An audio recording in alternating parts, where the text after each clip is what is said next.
I approach what I do now and I approach life and business with the mindset that I never know what's going to happen. And I want to create this dynamic network of people that I can help as much as possible with hopes that in the future, if there comes a time where I need help or what I'm doing is not working for me or I get hurt, that I have somebody who could open the doors to me and give me an opportunity and help me or treat me the way that I've been able to treat them at some point throughout their career. Good morning, Modern Craftsman family.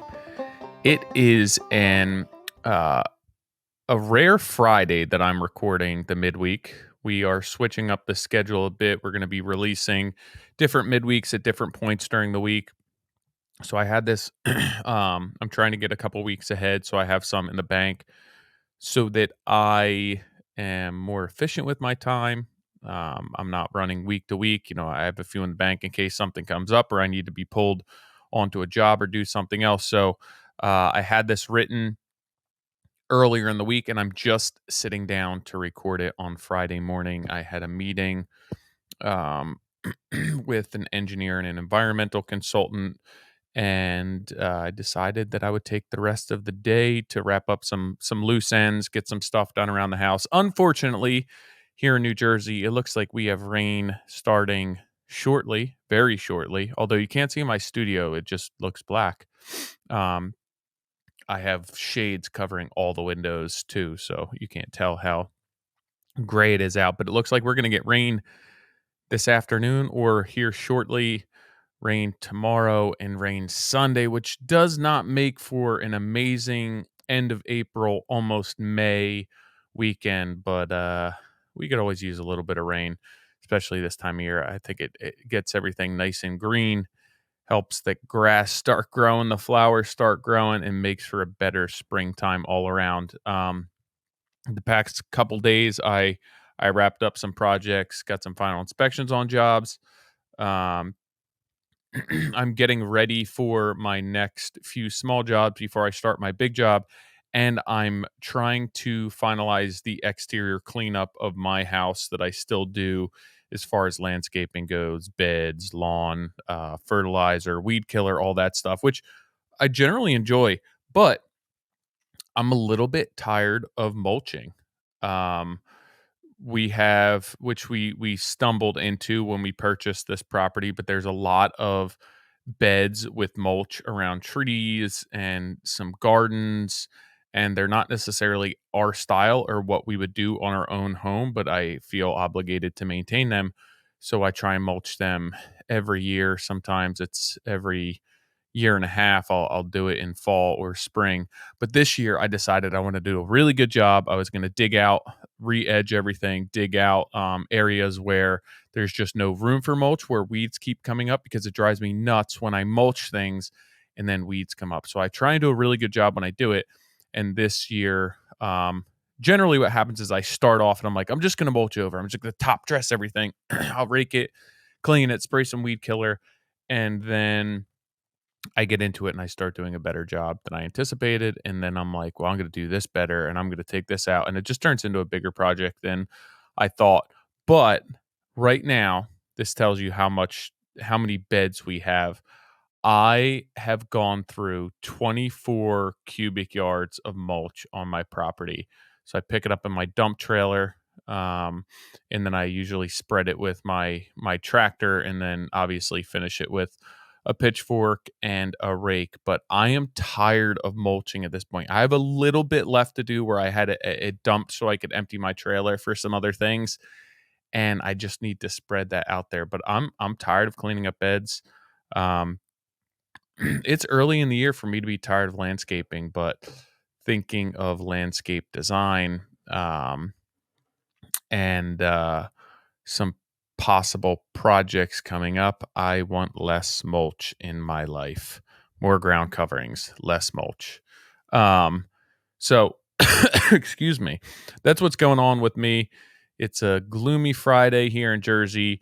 The blog this week is a question that I get asked a lot, and it comes from a few different angles. Being that I'm a belt on contractor, I'm still on the tools. At this point, I'm 37. I've been doing this for myself for 14 years, and obviously I have to maintain and create a living. Life gets more expensive. Life gets crazier. We have two kids, two dogs. I have to spend weeks of my life mulching my property. But what's your long term plan? What are you going to do when you have to hang up the tool belt? Excuse me. So, um, I'm going to address that and look at that from a few different angles for you guys and girls. There's a few different scenarios that I would consider. One is, and I've seen a lot of people do this with a high level of success, just never to take off the tool belt. Continue to work, take on small projects, make a little bit of money, earn an honest living, but continue to work with the tool belt on for my entire life. It's definitely doable. I believe that if you continue to work in that manner and you remain in shape and it's your routine, physically you can do that. I don't know mentally if I want to do that. So I generally have a shorter attention span, and once I have something figured out where my system's dialed, I want to be challenged more. So I think the harder part there for me would be to wear a tool belt every day and continue to be doing tasks that I have polished to some extent where I'm like, okay, I'm ready for something else. Excuse me. Still battling this sickness that has been a few weeks, coupled with um, allergies this time of year is not that much fun. But hopefully, the rain will wash away a little bit of that pollen. Um, let's see. So there's people who work with their tool belt on or work in the trades their entire life and retire, and generally they have a pretty healthy life. They're active, they're getting up, they have a routine. Nothing wrong with that. It's a difficult way to make a living. Your body gets tired, you get worn out. At this point, I'm 37, and I'm more tired than I was 10 years ago, than I was when I started my business. I can't work as much. I get more fatigued, more exhausted when I work as much, more stressed, and I think that my efficiency probably dwindles the more tired I get. So I do not work as much as I did. So I would see that as being a substantial concern and a realistic concern moving forward if you were to work with the belt on for the rest of your life. I don't You can't work at the rate that you do when you're in your 20s, 30s, as you get older.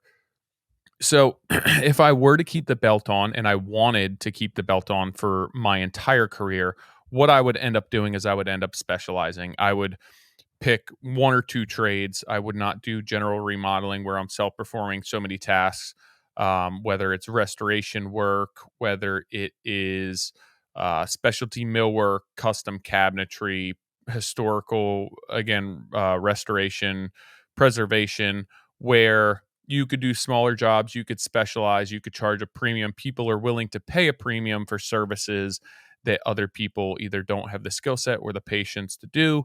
But I would definitely hone down the amount of trades that I do. I would specialize and choose one or two trades or trades that somewhat overlap so that I could run a smaller van. I'm not loading and unloading tools. I can really refine my business and focus on a handful of things that I know in and out. I become very efficient with. I can work smarter, not harder, and I don't need to be thinking about 17 different trades and how I'm going to loop and tie all those trades together. So if I were, which is an option and something I'm not completely discounting it, but if I were to keep my belt on and I wanted to, I would really refine and specialize. And for me, that would probably end up going in more of a carpentry aspect, working on older homes. That would be what I would do. Be able to work with the tools that I want, do the work that I want, continue specializing and working for customers that want what I am able to do. So that's option one. Again, not necessarily what I want right now, but I'm not discounting that.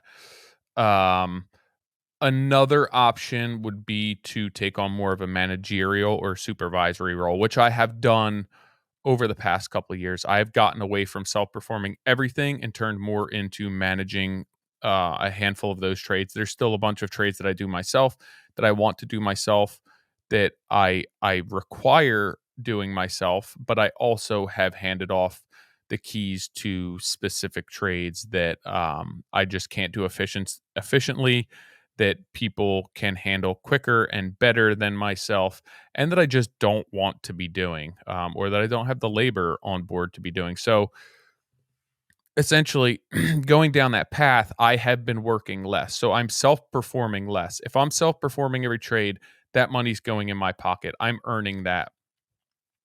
Something that I battled with mentally and from a financial perspective is if I start subbing out more work and I'm not doing more volume, right? So, say I have a larger remodel and I want to sub out that work. What do I do with employees?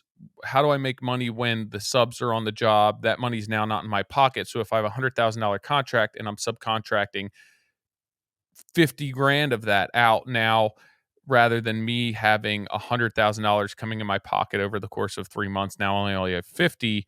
How am I offsetting that? So I've gotten rid of employees. I've managed, I brought in help on day rates when I need it, and I've found better subs. So I've also learned and found a way to charge for my time from a management perspective. So for a long time when I was running my business and I was managing, I was self-performing so many trades that my management was just a markup on my subs.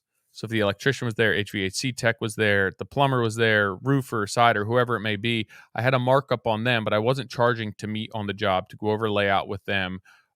So now at this point in my business, I charge the time to manage. So I've scaled back with the amount of work that I've done, but I've offset those costs by getting paid when I'm on the job, meeting with these subs, going over layout with these subs. And so I'm making around the same amount of money when you look at it from, hey, I reduced my overhead, I became more lean, I've taken on more management, so I'm pulling in, I have a less volume of sales from my own work, revenue from my own work, and now I'm subbing that out. So that's not money in my pocket, but I'm also making money on management on top of that. So it's probably been a wash.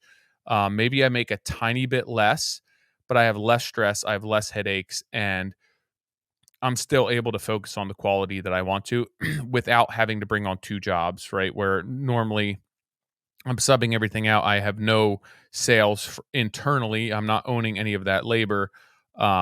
So what I've done is I've continued to self-perform certain trades that I get paid for, and then I'm also getting paid for my management. My subs numbers may be a little bit less than if I'm doing it myself.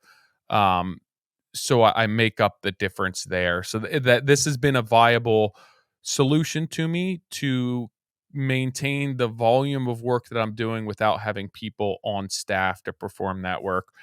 So this is right now what I've been doing the past couple of years, and I see this as um, a potential for my future to be able to possibly bring on one person that were qualified. And with that, I would have to take on a little bit more work than I'm doing now. But say I had one larger remodel going on and all the little jobs that I have with return customers or people who get a hold of me where it's like, hey, you're a small business, you can turn this around in a quick amount of time. I had somebody who was qualified to do that on their own. And then if I had to go somewhere, if I had to pick my kids up, if I had to get my kids on the bus, if I want to go on vacation, I now have somebody on staff that can cover for me while I'm gone. Because right now, if I'm on a larger project and I have to go away for a week and it's a point in the job that I'm either managing subs or self performing and I don't have anybody there, work stops. So I want to prevent that from happening for my customers. So bringing somebody on would be the next step in that process, whether it's part time or full time, in order to keep jobs moving along. I'd probably have to take on a little bit more work like I did before. Right now, I'm running jobs, I'm finishing them, getting set up for other jobs. So the pace at which I work between jobs and overlapping things is not as critical when I don't have employees that I need to create work for. So that would have to change some, which I'm okay with as long as I have good people and good systems in place. So long term, if most of my money was coming from remodel, that's probably the path that I would take, is to bring somebody on who's competent, pay them to perform small projects, have them cover for me, or bring in extra labor on larger jobs when I need it. Continue to do what I'm doing, just a little bit more work volume. The idea with that employee would be for them to cover the cost of having them and to make a margin on them. So I don't want to bring somebody on just to create a job for them to make my life a little bit easier and not make any more money doing it. I want to make sure when somebody's on the books that they are making me money, because for years I had employees and would hire people to be able to do the jobs that I was getting. And I essentially, between the learning curve, the training, the lack of efficiency, because I was having to pull off of what I was doing. Essentially, these people were coming in and I was paying them, but I wasn't necessarily making money on them, or potentially losing money on them at some points because of my issues and what I had done bidding these projects. So moving forward, I would take the same approach as what I'm doing now as far as how I'm bidding things. People compensating us for what time we have, for how many people are on the job, have rates for those employees, um, to ensure that everyone gets paid.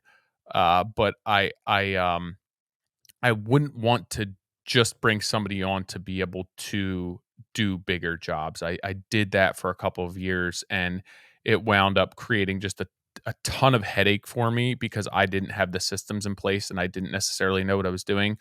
And it ended up costing me a fair amount of headache, money, years off of my life, and probably issues at home as well, just from being stressed. So with that growth, I would have to ensure that my systems were more refined and that my employees or whoever was coming on was making me money, not just providing me with hands to be able to get jobs done or produce a higher volume of work. So that's what I'm thinking as far as that goes. Another option, which I played out in previous years, really not an option for me right now, and I don't see this being an option. But this comes up where people say, "What if you get hurt?"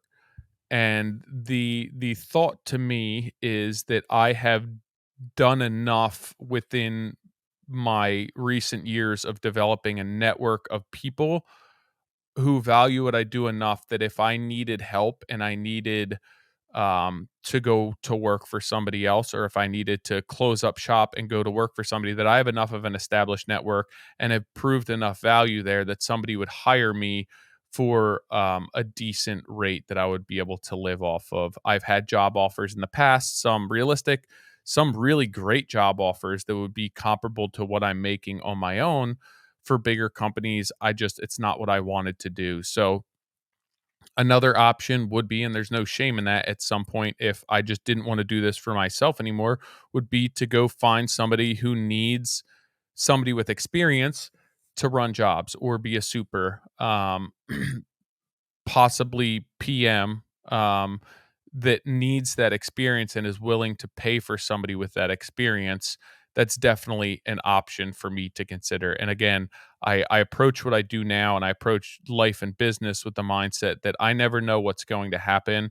And I want to create this dynamic network of people that I can help as much as possible, with hopes that in the future, if there comes a time where I need help, or what I'm doing is not working for me, or I get hurt, that I have somebody who could open the doors to me and give me an opportunity and help me, or treat me the way that I've been able to treat them at some point throughout their career.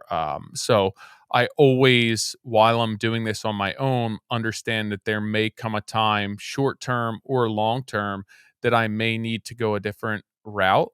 So I want to keep those doors open. I don't want to burn bridges. I want to continue to feed those relationships so that at some point in the future, if I need to lean on somebody, that person is there.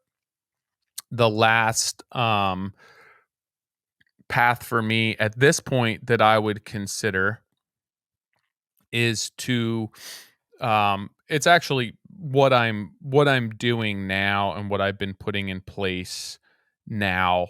I guess it's a mix between what I was saying before as far as continuing the remodel path, but to lean it out a little bit more. And you're going to say, how the heck are you going to lean it out more? Like, you're pretty damn lean right now. Um, but what I've been trying to do with the podcast and with social, um, is create this platform aside from TRG Home Concepts, right? So that's my remodel company, that's the construction business. I want to continue down that path, but to remain very lean with that and continue doing the jobs that I'm doing and be able to shape and create content around them.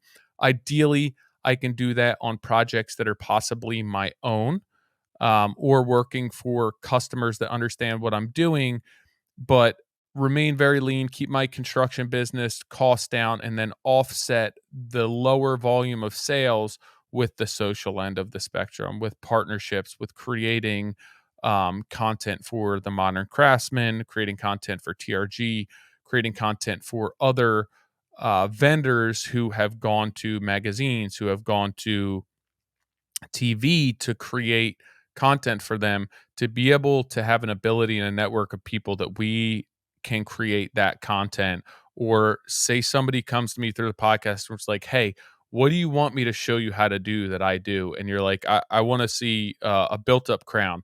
I want to be able to partner with people that we can create content, longer form content, to be able to show you, hey, this is the room we're in, here's the constraints that we have, this is how I'm approaching this job, this is how we're doing layout, this is when I'm dealing with abnormal conditions within the project, and show you from design to completion of that job.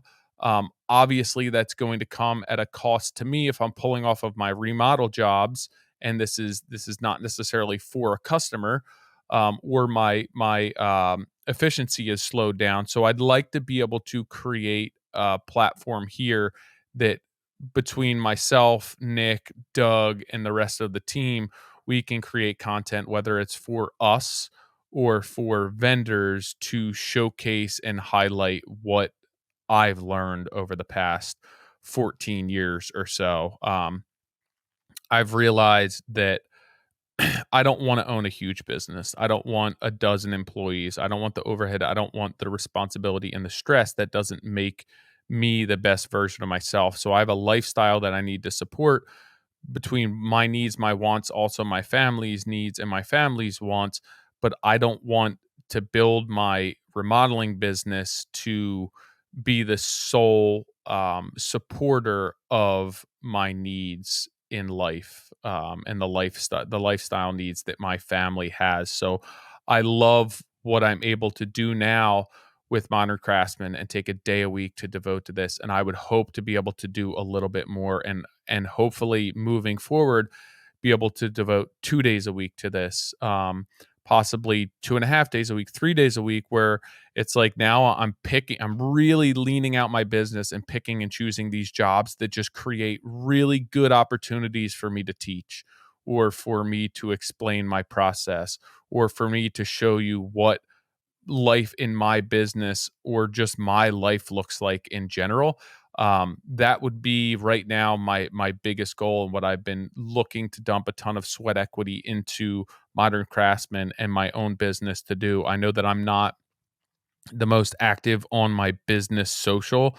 I've been putting things in place behind the scenes to hopefully come back swinging with that and create a lot of really good content that's going to be able to cross over and transcend TRG to my personal brand and also into Modern Craftsman, so that I can hit and touch on so many different levels with one project.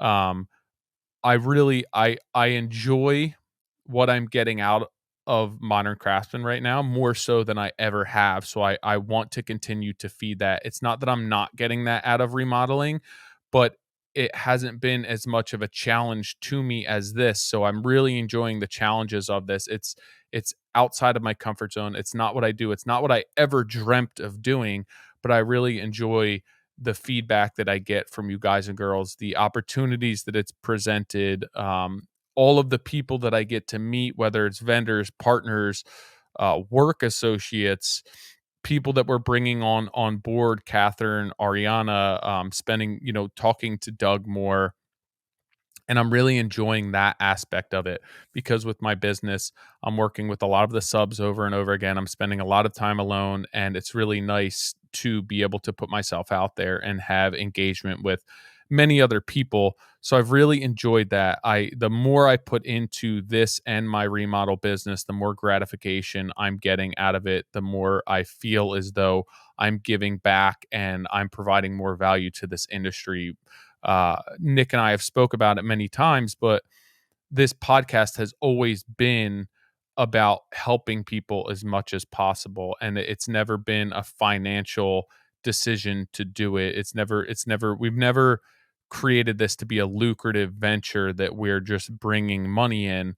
Obviously, if I am looking to work less and put more time into this, I need to offset those costs, which I'm completely fine if I make X amount and with all of my eggs in one basket and then I'm splitting them with two baskets and still making X amount. I'm fine with that. I don't need to make more doing this, but I need to continue making what I'm making. So I'm looking to put some things in place for that to happen. Aside from just, sponsorships and partnerships, I really like an opportunity to be able to create some content to teach for you guys and share my experience to help you out. I want this to be for our community, but also from the business owner perspective, I think I want to show people how to be proper business owners. And I haven't always done that. And whether you're small or big, there's a lot of things that I've learned, a lot of things that I have yet to learn, but I'd like to be able to be the liaison between people who know more than myself and you guys, or my lessons and you guys, to be able to impact more than just I can on my own, or again, me working in a basement installing trim by myself. I don't feel that my impact there has reached its maximum potential.